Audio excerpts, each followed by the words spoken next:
అందరికీ నమస్తే అండి. పరారీలో ఉన్న తమ్మినేని సీతారాం ఒక వీడియో రిలీజ్ చేశాడండి. ఎంత సుత్తపోస మాటలు మాట్లాడుతున్నారంటే చాలా అమాయకుడంట. ఒకసారి ఏమని మాట్లాడుతున్నాడో వినిపిస్తా చూడండి. మీడియా మిత్రులందరికీ నమస్కారం. నమస్కారం.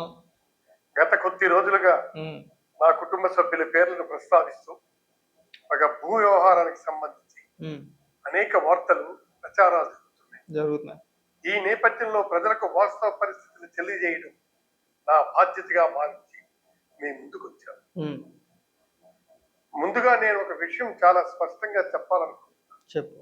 చట్టాన్ని గౌరవించే వ్యక్తిగా, ప్రజా జీవితంలో ఎన్నో సంవత్సరాలు పనిచేసిన వ్యక్తిగా నేను ఎప్పుడూ చట్టవిరుద్ధమైన పనిని ప్రోత్సహించలేదు. సరే. ప్రజల విశ్వాసమే నా బలం. ఆ విశ్వాసాన్ని దెబ్బతీసే విధంగా నేను గాని, నా కుటుంబ సభ్యులు గాని ఉద్దేశపూర్వకంగా వ్యవహరించే ప్రశ్నే లేదు. ప్రస్తుతం వివాదంలో ఉన్న స్థలాన్ని కొనుగోలు చేసే సమయంలో మేము ఎలాంటి అక్రమ మార్గాన్ని అనుసరించలేదు. మాకు భూమిని విక్రయిస్తామని చెప్పిన వ్యక్తుల ద్వారా డాక్యుమెంట్ రైటర్లు, మధ్యవర్తులు చూపించిన పత్రాలను పరిశీలించిన తర్వాతనే కొనుగోలు ప్రక్రియ జరిగింది. ఇది బాగా గుర్తుపెట్టుకోండి. డాక్యుమెంట్ రైటర్లో ఈ మధ్యవర్తులు ఎవరైతే ఉన్నారో వాళ్ళు చూపించిన పత్రాలు పరిశీలించిన తర్వాతనే కొనుగోలు చేయడం జరిగింది అని మాట్లాడుతున్నారు కదా. ఇదే వీడియోలో ఆ డాక్యుమెంట్లు మళ్ళీ సరిగా పరిశీలించలేదని చెప్పుకుంటాడు. ఒకసారి చూడండి, చూపిస్తా. రిజిస్ట్రేషన్ సమయంలో సంబంధించిన పత్రాలన్నీ సబ్ రిజిస్ట్రార్ కార్యాలయంలో సమర్పించబడ్డాయి. అక్కడ చట్ట ప్రకారం పరిశీలన జరిగిన తర్వాత రిజిస్ట్రేషన్ పూర్తయింది. ఆ సమయంలో ఎలాంటి అభ్యంతరాలు లేదా లోపాలు ఉన్నాయని మాకు తెలియదు. అలా ఎలా తెలియదండి? మీకు ఏమన్నా సిగ్గు అనిపించట్లో కొద్దిగానే కానీ నువ్వు ఒక స్పీకర్ స్థానంలో ఉన్నావు అప్పుడు కదా. స్పీకర్ స్థానంలో ఉన్న నీకు ఒక భూమిని కొనుగోలు చేసేటప్పుడు ఆ డాక్యుమెంట్స్ ఎలా చూడాలి, ఎలా పరిశీలించాలి, ఏమైనా ఈ స్థలానికి సంబంధించి ఏదైనా వివాదాలు ఉన్నాయా లేదా, అసలు ఓనర్ ఇతనా కాదా, కనీసం ఆ మాత్రం అవగాహన మీకు ఉండదా? ఇంకా కొంచెం ఉంది. వీడియో వినిపించిన తర్వాత పూర్తిగా వీళ్ళ అధికారుల్ని ఎలా మభ్య పెట్టారు, బెదిరించవచ్చు, లేదంటే మభ్య పెట్టవచ్చు, లేదంటే వాళ్ళకి ఏదైనా ఆశ చూపించవచ్చు. అలాగే నకిలీ పత్రాలు అంటే ఉన్న వ్యక్తిని అసలు ఓనర్ని చంపేసి అతను చనిపోయినట్టుగా ఒక ఫేక్ డెత్ సర్టిఫికేట్ని తీసుకొచ్చారు. లేని వారసురాలు, ఏకైక కుమార్తెగా, ఏకైక వారసురాలుగా ఒడిశాకు చెందిన అడబాల రజని అనే ఒక మహిళని తీసుకొచ్చి ఆవిడే ఇతని కూతురు, ఇతని వారసురాలు అని చెప్పేసి ఒక ఫ్యామిలీ సర్టిఫికేట్ ఇప్పించారు. ఒక సామాన్య మహిళ, అది కూడా పక్క రాష్ట్రానికి చెందిన మహిళ, ఇక్కడ అధికారులు మేనేజ్ చేసి ఒక స్థలాన్ని కబ్జా చేసే ప్రయత్నం చేసుద్దా? అవుద్దా అండి? ఏకంగా ఫ్యామిలీ సర్టిఫికేటే.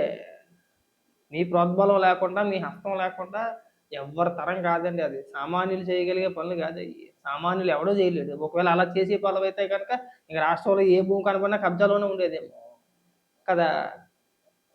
చిన్న చిన్న లాజిక్లు మర్చిపోకూడదండి. మాట్లాడతాం అసలు మీరు ఏం చేశారు, ఎవరిని తీసుకొచ్చారు, ఎవరి ద్వారాగా కొన్నారో, అసలు ఎక్కడ రిజిస్ట్రేషన్ చేశారు, అవి కూడా అన్ని మాట్లాడతాం. ఆ తర్వాత భూమిపై వివాదం ఉందని, యాజమాన్యం సంబంధించి అభ్యంతరాలు ఉన్నాయని తెలిసి వెంటనే మేము చట్టబద్ధమైన మార్గాన్ని ఈ అంశం ఇప్పటికే సివిల్ కోర్టు పరిధిలో ఉంది. గత ఏడాదిన్నరగా న్యాయ ప్రక్రియ కొనసాగుతుంది. మేము న్యాయ వ్యవస్థను ఆశ్రయించాం. సరే, చట్టంపై పూర్తి విశ్వాసంతో ముందుకు వెళ్తున్నాం. ఇక్కడ నేను ఒక విషయం చెప్పాలనుకున్నాను. ఒకవేళ ఈ వ్యవహారంలో భూ యజమాని కూడా మోసపోయి ఉంటే నిజంగా బాధాకరం. ఎంత పెద్ద అదే సమయం అబ్బాయి బాబు ఎంత పెద్ద సుతపోసండి. బొట్టు ఇంకా కనబడేలా పెట్టాల్సింది. ఇలాగా మేము అడ్డంగా ఎరుపాపలో అని చెప్పి రాసుకుంటాం కదా. ఎంత డ్రామాలు ఆడుతున్నాడు చూసారా. నిజంగా భూ యజమాని నష్టపోయి ఉంటే బాధాకరం. అందుకే మేము యాక్టింగ్గా మిమ్మల్ని చూసి యాక్టింగ్ నేర్చుకోవాలండి. మీరు నిజంగా రాజకీయాల్లో ఉండవలసిన వాళ్ళు కాదు. సినిమాల్లోకి వెళ్ళితే మంచి భవిష్యత్తు ఉండేదేమో మీకు. మీరు చేసిన దారుణాలు, మీరు చేసిన చండాలం అలా కొడితే అలా వస్తుంది గూగుల్లో. ఏం అవసరం లేదు. తమ్మినేని సీతారాం భూ వివాదం ఏంటి అని అడిగితే చక్కగా చిలక చెప్పినట్టు చెప్పుకుంటా వస్తారు. ఏం చేశారండి మీరు? అసలు భూమిని ఎక్కడ రిజిస్ట్రేషన్ చేశారు? ఇదిగో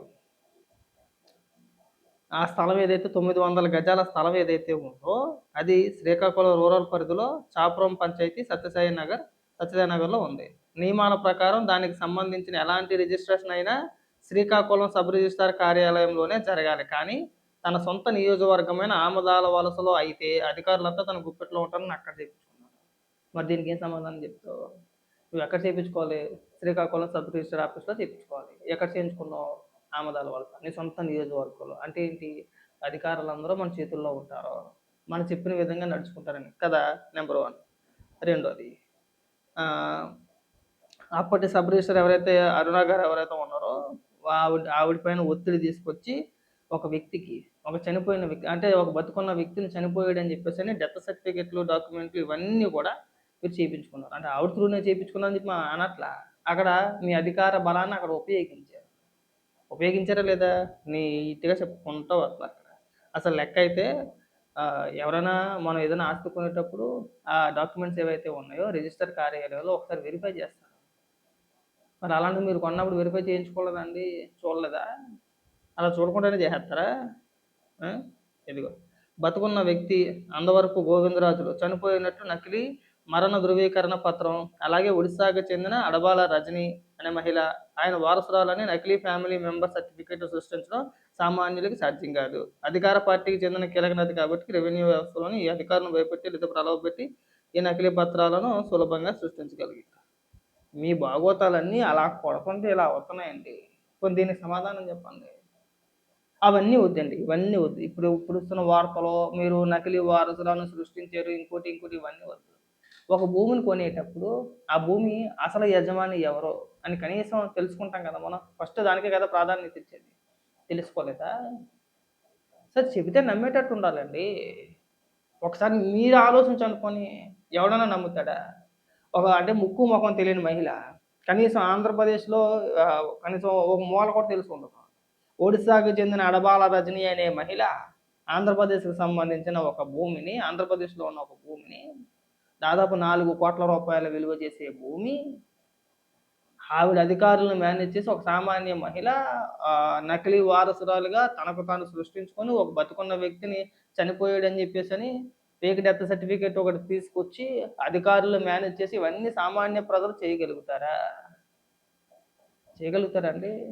మీరు రెవెన్యూ అధికారులను వాడుకొని భూమిని కబ్జా చేసినది కాకుండా ఇవాళ పరారీలో ఉండి వార్త వచ్చిన 15 రోజుల తర్వాత 20 రోజుల తర్వాత బయటకు వచ్చి నేను సుధబోసని, నేను అమాయకుని, నాకు ఏ పాపం పుణ్యం తెలియదు, ఇలాంటి డైలాగులు కొట్టమాక.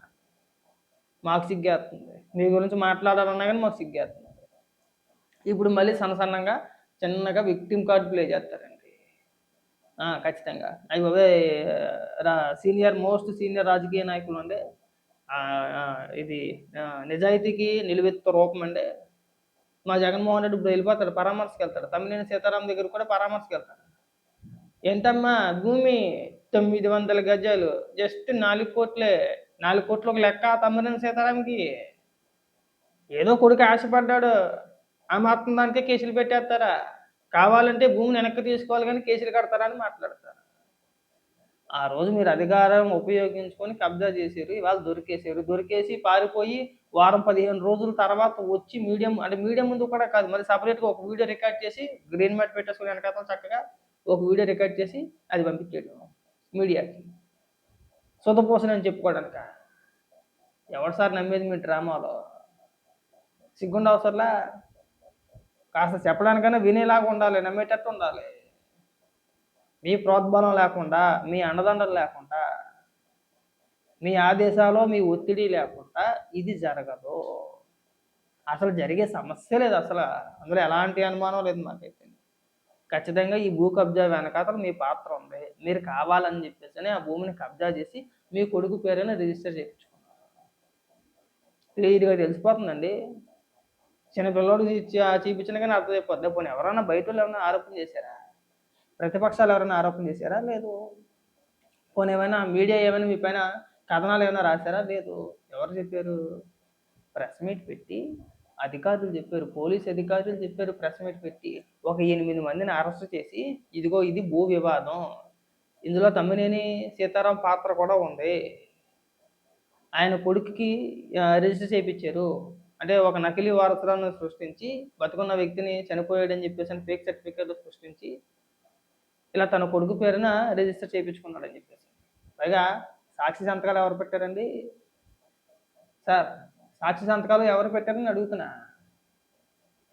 మీ కాలేజీలో పనిచేసే లెక్చరర్లు, అవునా? ఎవరు పెట్టాలి? మీకు ఎవరైతే మీకు అమ్మారో వాళ్ళకి తెలిసిన వ్యక్తులు, ఈ అమ్మే వ్యక్తి మాకు తెలుసు, కొనుగోలు చేసే వ్యక్తి మాకు తెలుసు అని చెప్పేసి వాళ్ళ పెట్టాలి సాక్షి సంతకాలు కదా. మరి ఒడిశాకు సంబంధించిన మహిళతో మీ కాలేజీ లెక్చరర్లకు ఉన్న సంబంధం ఏంటి? వాళ్ళ చేత ఎందుకు పెట్టించావు నువ్వు? నీ నియోజకవర్గంలోనే ఎందుకు రిజిస్టర్ చేయించుకున్నావు? మరి దానికి ఎందుకు సమాధానం చెప్పు? పైగా ఇక్కడికి వచ్చి పెద్ద పెద్ద ఉపన్యాసాల్లో నేను సుతపోసనండి. నువ్వేమి సుతపోసో కాదు, దొరికేసిన తర్వాత ఎవడన్నా ఇలాగే మాట్లాడతాడు. నీకు సిగ్గుంటే కనుక ముందు పోలీసులు ఎదుట లొంగిపోయి విచారణకు హాజరయ్యి నీ నిజాయితీ ఏమని ఉంటే నిరూపించుకో. ఎఫ్ఐఆర్ కట్టారు ఆల్రెడీ. నువ్వు ఏ6 అనుకుంటా. నువ్వు ఏ6 మీ ఆవిడ వేసావనా లేదంటే మీ కొడుకు వేసావను? మరి వాటికి సమాధానం చెప్పనుకుంటూ ఎక్కడో దొంగకొని వీడియో డిలీట్ చేయడం ఇంకా.